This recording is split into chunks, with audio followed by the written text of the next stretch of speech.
I'm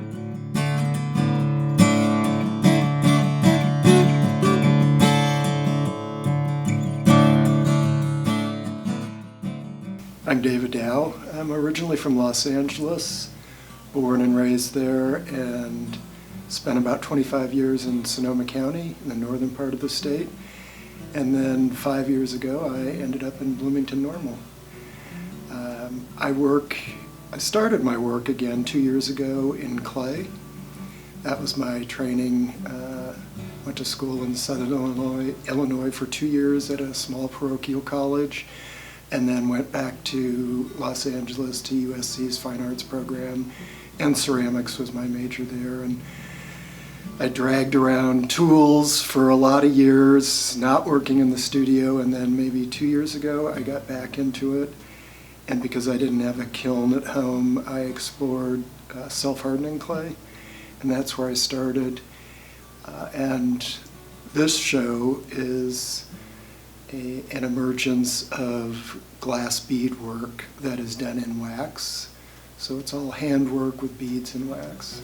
I started my exploration back in the studio with clay, and then I started working with embedding things into clay, coins, artifacts. It was kind of exploring the idea of scarification and embellishment and what Western culture views as primitive, as opposed to plastic surgery and Botox and things. Somehow that's civilized, but self-decoration and self-painting and things like that are primitive. So the work was exploring that, but the medium was also telling me that when you embed something into clay and it dries and shrinks and the embedded objects don't, then there can be some real Frankenstein projects where there's cracking and work falls apart. So I was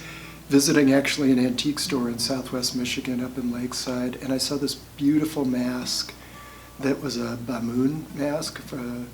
The people of Cameroon were bead masters. They worked for elders and ceremonies and embellished and beaded masks and objects, and this was just a spectacular piece, and it got me to thinking that, you know, maybe I wanted to pursue this beading more seriously and more as a primary medium, and I started really testing different things. The different peoples of Mexico work with beads and beeswax, but that's really soft and it doesn't stand up to the sort of mass and figures that I wanted to do. And so I asked a friend, an artist, you know, who works in ceramics, what she recommended, and she said, you just have to do a lot of Frankenstein projects and experimenting until you find something that really works. And that's what I did, and finally landed on a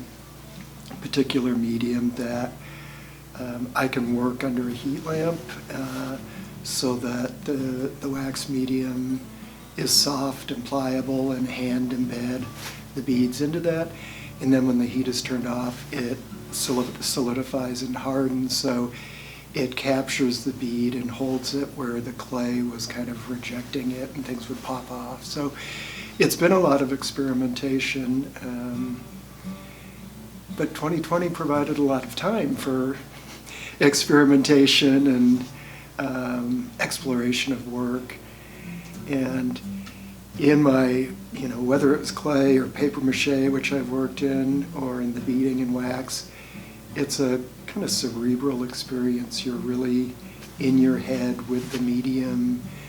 And so, particularly in 2020, where there was so much, at least for me, and I think a lot of other artists and people in general, so much self-reflection and contemplation about the situation we found ourselves in and people's responses and the politics of our nation and the division. And so, you know, that studio time and that self-exploration really got my mind thinking about past experiences in my childhood and exposure to cultures that were vastly different than my own, and this appreciation and love for, not just tolerance, but appreciation and love for cultural diversity and the cultures of other people in our world. And that came up for me, memories about my grandparents who collected American Indian jewelry, pottery, baskets, rugs throughout the Southwest. And my grandmother was a formidable character who wore old pawn turquoise bracelets from wrist to elbow on both arms and these magnificent squash blossoms around her neck every day. This was not just an occasion. And my very gentle grandfather who doted on her and bought her all of these kind of treasures. So I grew up as a young child with this fascination and appreciation for, you know, the work of these American Indian artisans and the beautiful things they did. And so if you see that manifested in part of the show, there are kind of these recollections that the show are based upon. And Great Phyllis, my grandmother, and Ren, my grandfather, is one part of it. And then a childhood memory of a gentleman named Asiba Johnson, who was the most elegant and blackest man that I had ever met. He was an associate of my father's from Ghana, and he came to dinner one night at our home, and he brought with him this phallic fertility carving that he had brought from Ghana, you know, in his suitcase to this young man that he had never met, and talked about it and talked about his country and crafts and culture and things. And that memory of this man's kindness and gesture to a child with a piece of his country was a lasting impression about the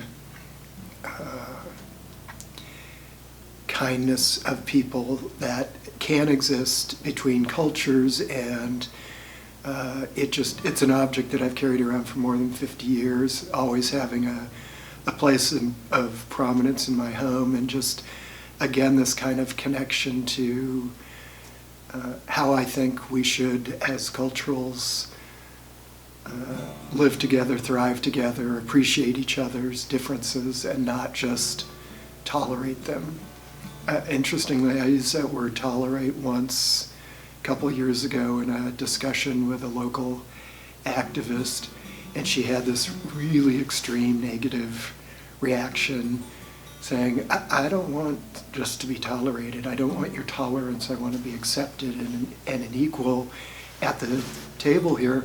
And it was a really good reminder of language. I think we have to be careful because sometimes intent is not necessarily ill-intentioned or nefarious, that we have to be empathetic enough to meet each other wherever we are on a path and think about the words we use and the intent, but also be aware of words that can trigger. And I think, I hope that part of what this show will do is that people will enjoy it superficially on a decorative level. That's okay. I am not an artist who thinks that decorative is a bad word, and if people want to enjoy it at that particular level, it's great.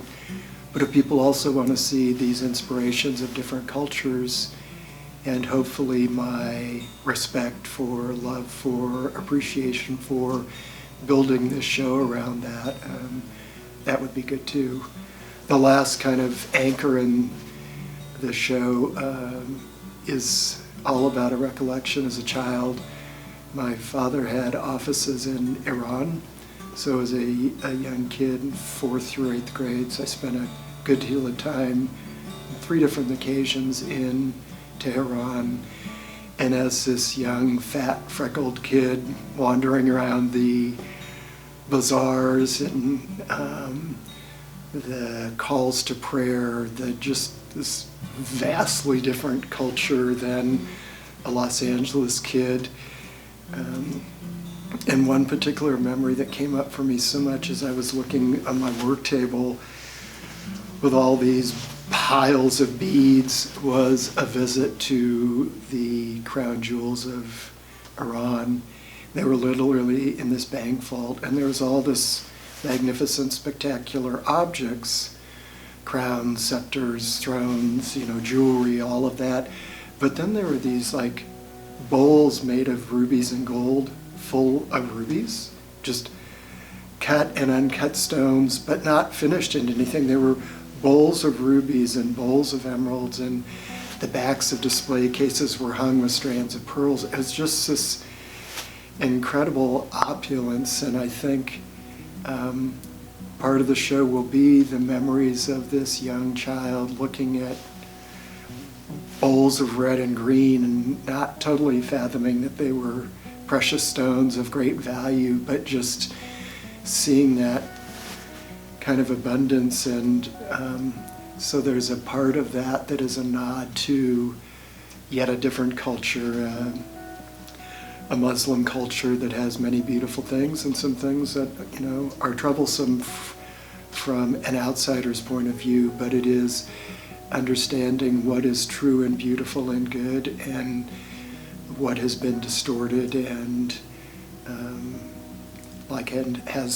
happens in all cultures, and trying to understand the commonality of it. So there are references both to a different culture, but also just to this young child's recollection of all these beads.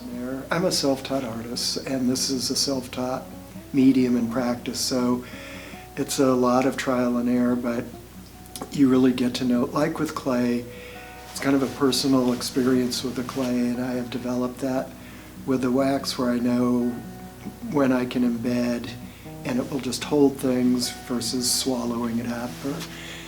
And then I work and bead, and it's interesting how sometimes patterns are conscious in terms of how I'm layering in the beads, and sometimes, and beautifully, they emerge. Like if I'm working around some eyes, or if I'm going in a particular direction and doing it on both sides of the face, you get these patterns starting to take shape that are symmetrical and interesting. So that kind of, in going back to how do you want the viewers of the show to see things, I hope people will take the time to see the whole of a piece, but then actually look at the intricacy of what happens by individual beads and then collectively those beads together, and how they really come together to make these incredible shapes. I think people are more surprised how much we like it here. My partner, Jim Neely, is from Normal. He was in Bay Area, San Francisco for about 40 years. We had been coming back and forth for a number of years to visit his father, and then as his father's health was declining, it became important for us to be here as active part of his care. So 5 years ago we moved back, and actually I love it. There is so much more of a sense of community. We were polite with our neighbors in Northern California, but we didn't really know anybody. We didn't socialize. And here we're close with neighbors in the community. We've gotten very involved with local nonprofits and organizations. The parking at the airport is free rather than $35 a day in San Francisco. So, there's a lot to be said for the community sense of it. So I'm very happy to be here. Institutional galleries, institutional arts organizations are so critical now because the pandemic has devastated galleries around the country.